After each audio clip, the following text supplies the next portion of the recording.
U.S. stocks posting strong gains ahead of the open this Tuesday, extending those gains seen the previous trading session. And this as a series of economic reports are due to be released. 9 o'clock in the morning, we have the S&P Case-Shiller Housing Price Index due, followed by consumer confidence, 10 o'clock this morning. Now in the Forex market, the euro-dollar is where we begin, and that's turning down, while the British pound-U.S. dollar pair is under pressure.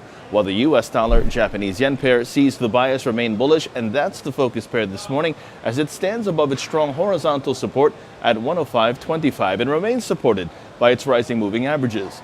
Long positions above 105.25 are favored with targets at 105.85 and 106.20 an extension.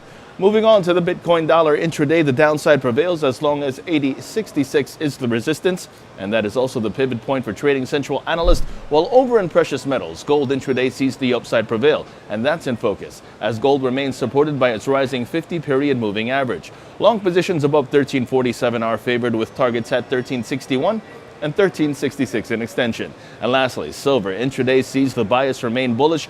Don't forget to follow Trading Central on Twitter at Trading Central for all of your Forex market updates and for Trading Central Web TV from the New York Stock Exchange on a Tuesday morning. I'm James Swinney.